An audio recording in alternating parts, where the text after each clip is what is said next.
नमस्कार। चलिए आज एक ऐसी कविता की दुनिया में चलते हैं जो सिर्फ शब्दों का खेल नहीं बल्कि एक नए देश की पहचान को समझने की एक कोशिश है। हम बात कर रहे हैं चार्ल्स हार्पर की classic Kavita a midsummer known in the Australian forest की। आप समझिए, चार्ल्स हार्पर के लिए कविता लिखना सिर्फ एक शौक नहीं था, ये उनका मिशन था। जैसा कि ये पंक्तियां बताती हैं, वो खुद को सिर्फ एक लेखक नहीं बल्कि अपने देश का बार्ड यानी राष्ट्रकवि मानते थे। उनका मकसद था इस नए, अजीब और बेहद खूबसूरत महाद्वीप को अपनी आवाज देना। तो इस सफर में हम सबसे पहले कवि चार्ल्स हार्पर को जानेंगे, फिर कविता की गहराइयों में उतरेंगे, उसके माहौल, उसकी धीमी आवाज़ों और उसके सुकून भरे अंत को महसूस करेंगे, और आखिर में हम ये समझेंगे कि ये कविता आज भी इतनी ज़रूरी क्यों मानी जाती है। तो चलिए कहानी शुरू करते हैं चार्ल्स हार्पर से, जिन्हें ऑस्ट्रेलिया की पहली सच्ची काव्यात्मक आवाज कहा जाता है। चार्ल्स हार्पर की कहानी बहुत दिलचस्प है। सोचिए, उनका जन्म 1813 में न्यू साउथ वेल्स में हुआ और उनके माता पिता वो अपराधी थे जिन्हें सजा के तौर पर ऑस्ट्रेलिया भेजा गया था। इस अनोखी शुरुआत के बावजूद उनका सपना बहुत बड़ा था। वो मानते थे कि ऑस्ट्रेलियाई कविता की जड़ें भले ही पारंपरिक अंग्रेजी कविता में हों, लेकिन उसकी आत्मा पूरी तरह से ऑस्ट्रेलियाई होनी चाहिए।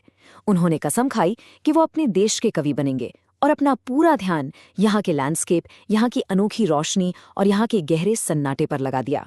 तो सवाल ये है कि हार्पर ने ऑस्ट्रेलिया के इस माहौल को, इस खास एहसास को शब्दों में कैसे उतारा। कविता की शुरुआत होती है एक बहुत ही गहरी, एक शक्तिशाली खामोशी के साथ। एक भी पंछी हवा में हलचल नहीं करता, हर जगह शांति है। मैदानों और जंगलों के ऊपर एक शक्तिशाली स्थिरता छाई हुई है। यहाँ तक कि हमेशा व्यस्त रहने वाली चींटियां भी अपने कंकड़ वाले टीले में आराम कर रही हैं। आप इस खामोशी को महसूस कर सकते हैं ना? ये इतनी गहरी है कि लगता है जैसे इसे छुआ जा सकता है। तो हार्पर ये जादू करते कैसे हैं? वो एक शांत, नींद भरा माहौल तैयार करते हैं, और आपने ध्यान दिया, वो बार बार यहाँ तक की यानी इवन द का इस्तेमाल करते हैं, ये दिखाने के लिए कि ये शांति हर जगह, हर किसी पर छाई हुई है। चींटियां और टिड्डे जो कभी रुकते नहीं, वो भी स्थिर हैं, और कविता की जो लय है वो छोटी तुकबंदी वाली पंक्तियां एक लोरी जैसा एहसास देती हैं, जो हमें भी उसी शांत अवस्था में खींच लेती हैं। लेकिन क्या सच में पूरी खामोशी है? हार्पर हमें दिखाते हैं कि असली खामोशी का मतलब आवाज का न होना नहीं है, बल्कि उस खामोशी में डूबी छोटी छोटी आवाजें हैं जो उसे और भी गहरा बनाती हैं। पहली आवाज है एक उनींदी भनभनाहट की। बस एक नींद भरी भनभनाहट है जो उस गर्म लेगून से धीरे धीरे आ रही है। देखो, ये ड्रैगन हॉर्नेट है जो एक भूरे रंग की जमीन पर पीले रंग से शानदार ढंग से सजा हुआ है। ये आवाज सन्नाटे को तोड़ती नहीं बल्कि उसे परिभाषित करती है। और देखिए हार्पर की बारीकी, वो सिर्फ हॉर्नेट का जिक्र नहीं करते बल्कि उसके रंगों को भी हमारे सामने पेंट कर देते हैं।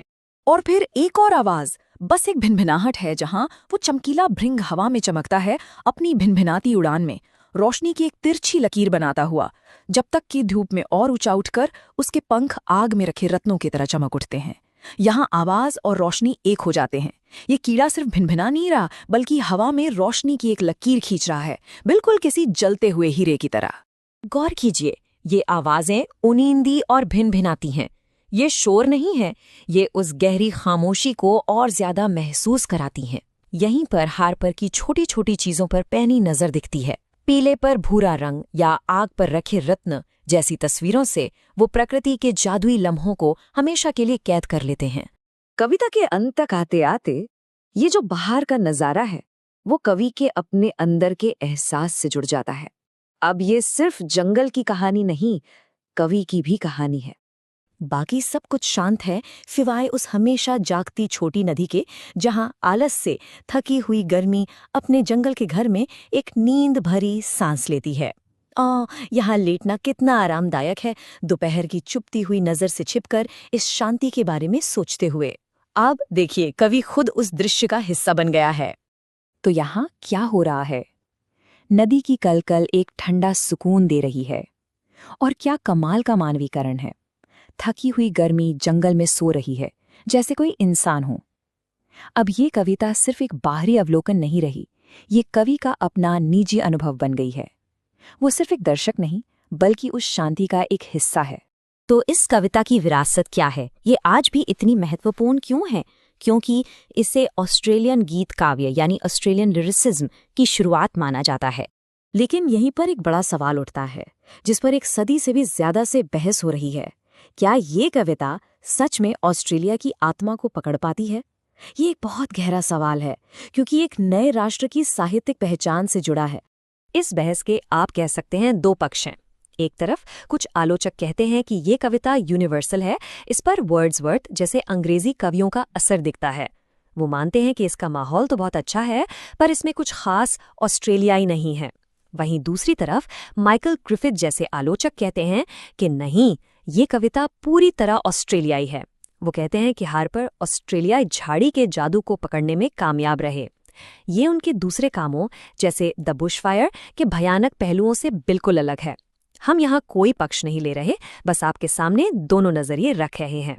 लेकिन इस बहस के बावजूद एक बात बिल्कुल साफ है, ये कविता बेहद महत्वपूर्ण है।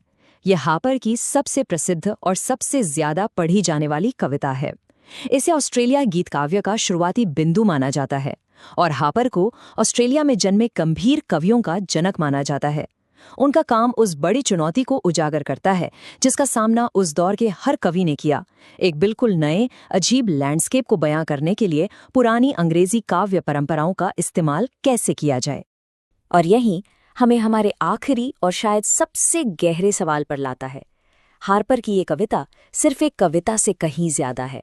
ये इस सवाल का प्रतीक है कि कैसे एक नई संस्कृति, एक नई सभ्यता एक बहुत पुरानी जमीन पर अपनी आवाज, अपनी पहचान खोजती है। हार्पर का ये प्रयास उस लंबी और मुश्किल यात्रा में एक बहुत ही शुरुआती लेकिन बेहद महत्वपूर्ण कदम था, और ये एक ऐसा सवाल है जिस पर आज भी पूरी दुनिया में लोग सोचते हैं।